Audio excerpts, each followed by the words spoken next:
ጠቅላይ ሚኒስትር ዶክተር አብይ የአንድ ፓርቲ ስልጣን ዘመን ከሁለት ጊዜ በላይ እንዳይሆን ብልጽግና አጀንዳ ማስገባቱን ገለጹ። የምክር ቤት አባል የሀገራዊ ምክክር ሂደቱ ገለልተኛ መሆን እንዳለበትም አሳሰቡ። ጠቅላይ ሚኒስትር ዶክተር አብይ የደርግ ዘመንን ጥምረት በማንሳት ሱዳን፣ ህወሓትና ኤርትራ በጋራ እየሰሩ መሆኑን ገልጸዋል።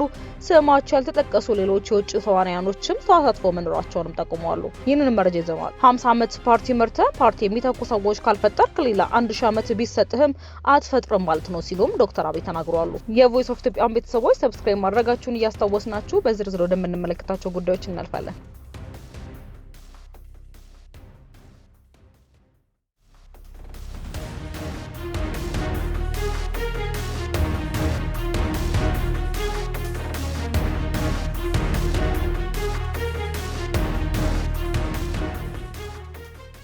ጠቅላይ ሚኒስትር ዶክተር አብይ አህመድ የአንድ ፓርቲ ስልጣን ዘመን ከሁለት ጊዜ በላይ እንዳይሆን ብልጽግና አጀንዳ ማስገባቱን ገለጹ።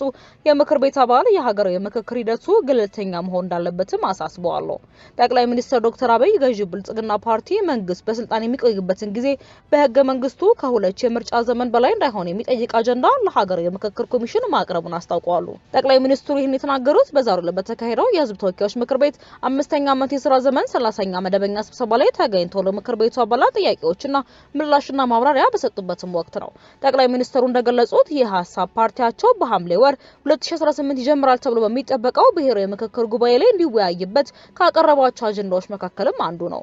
አሁኑ የኢትዮጵያ ህገ መንግስት ውስጥ ጠቅላይ ሚኒስትሩ ግልጽ የሆነ የስልጣን ዘመን ገደብ አለመኖሩን በማንሳት በአፍሪካ ህገ መንግስት እየሻሻሉ ስልጣን ማራዘም መስማት የተለመደ ነገር ቢሆንም ምንም አይነት የስልጣን ገደብ የሌለው ሀገር በራሱ ላይ ገደብ ሲጥል ግን አልሰማንም ብለዋል። ጠቅላይ ሚኒስትሩ የቀረበውን ሐሳብ ትልቅ እርምጃ ሲሉ የደነቁ ሲሆን ለሀገር ጣልጡብና ለቀጣዩ ትውልድ መሰረት ነው ሲሉ ገልጸውታል። አጀንዳውን አሁን ባለው ስሜት በተሟላ መንገድ መገንዘብ ብንቸገርም ውለስ ስናደርግ ለልጆቻችን አስተማማኝ መሰረት የሚጥል ነው ብለዋል። ተቃዋሚ የምክር ቤት አባል ዶክተር ደሳለኝ ጫኔ ብሔራዊ ምክክሩ የኢትዮጵያን የፖለቲካ ቀውስ ለመፍታት መሰረታዊ በሆነ መልኩ ገለልተኛና አሳታፊ መሆን እንዳለበትም አሳስበዋል።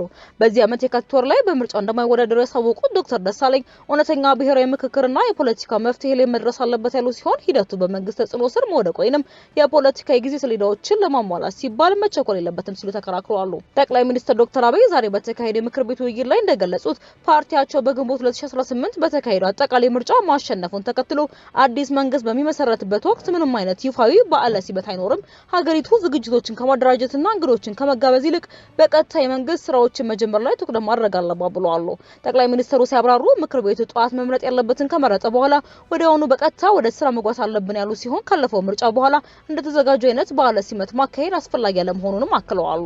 ገዢው ፓርቲ ምክክሩን ወደ እርቅና ተቃዋሚ ማሻሻያ የሚያመራ መንገድ አድርጎ ቢያቀርበውም ተቺዎች ግን ሁሉንም ዋና የፖለቲካ የታጠቁ ተዋናዮች ሳያሳትፍ ሂደቱ ተቀባይነት ሊያገኝ ይችላል የሚለውን ጥያቄ ማንሳታቸውን ቀጥለዋል።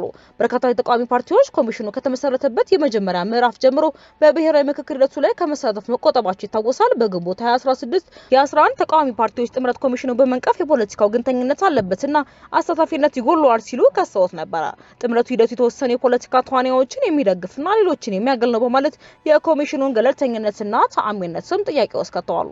በሌላ መረጃ የዛሬ 20ና 30 ዓመት አሁን ያለው መንግስት አሁን እዚህ ፊት ለፊት የምታያቸው ሰዎች ከወረዱ በኋላ ተመልሰው መጥተው ኢትዮጵያን እንምራ ካሉ ኢትዮጵያ ሞታለች ማለት ነው ብለዋል። ኢትዮጵያ ለዘመኑ ለሲዝን የሚመጥን መሪ መፍጠር ካልቻለች ሰዎች እየወጡ እየወረዱ የሚመላለሱባት ከሆነ ኮሌክቲቭሊ ሞታለች ማለት ነው። ይሄ የሚያኮራ ነገር አይደለም፣ የሚያሳፍር ነው ብለዋል። 50 ዓመት ፓርቲ መርተ ፓርቲ የሚተኩ ሰዎች ካልፈጠርክ ሌላ 1000 ዓመት ቢሰጥህም አትፈጥርም ማለት ነው። ቲፒኤልኤፍ 50 ዓመት የፖለቲካ ፓርቲ አንጋፋ ፓርቲ ሆኖ ወጣቱን ትውልድ ማመን ካልቻለ ኪሳራ ነው። በፍጹም አጠብቁ። ድልና ቲፒኤልኤፍ አራምባና ቆቦ ናቸው። ለመመሰላችሁ የሚያሳየው ነገር ኒው ብለድ ኒው ቶት ኒው ዳይሬክሽን የማይቀበል ኃይል በነበረው ነገር የትም አይደርስም። ያም ቢሆን ያ የምንፈልገው ሰላም ነው። ከማንንም ጋር መነጋገር ሰላምና ልማት ነው የምንፈልገው። ከግጭትና ተርፈም አይጠቅመንም። በተለይ ትግራይ አካባቢ የኛ ትልቁ ምኞት ባህር ዳር፣ ጎንደር፣ ጅማ፣ አርባ ምንጭ የምናየውን የኮሪደር ልማት መቀለ ማየት ነው። ምኞታችን እሱ ነው። ከዚህ ውጪ ያለ ጉዳይ አይጠቅመንም፣ አንፈልገውም ሲሉም ተናግረዋል። የቮይስ ኦፍ ኢትዮጵያ ቤተሰቦች ዳግም ሰብስክራይብ ማድረጋችሁን እያስታወስናችሁ ወደ ዘገባችን እናልፋለን።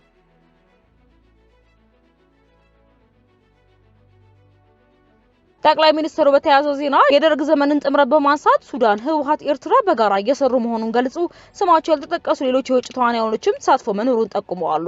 ጠቅላይ ሚኒስትር ዶክተር አብይ በዛሬው ዕለት በፓርላማ ተገኝተው በሰጡት ማብራሪያ ሱዳን፣ ህወሓት፣ ኤርትራ በኢትዮጵያ ላይ በጋራ እየሰሩ መሆናቸውን የገለጹ ሲሆን ድርጊቱን የደርግ ስርዓትን ለመጣል ከነበረው ጥምረት ጋር በሚመሳሰል መልኩ ስማቸው ያልተጠቀሱ የውጭ ኃይሎች ከጀርባ እየተሳተፉ መሆኑንም ጠቁመዋል። ጠቅላይ ሚኒስትሩ በህዝብ ተወካዮች ምክር ቤት ቀርበው በሰጡት ማብራሪያ የጥምረት በኢትዮጵያ ሉዓላዊነት ላይ የሚደቀነው ምንም ስጋት እንደሌለ አስታውቀዋል።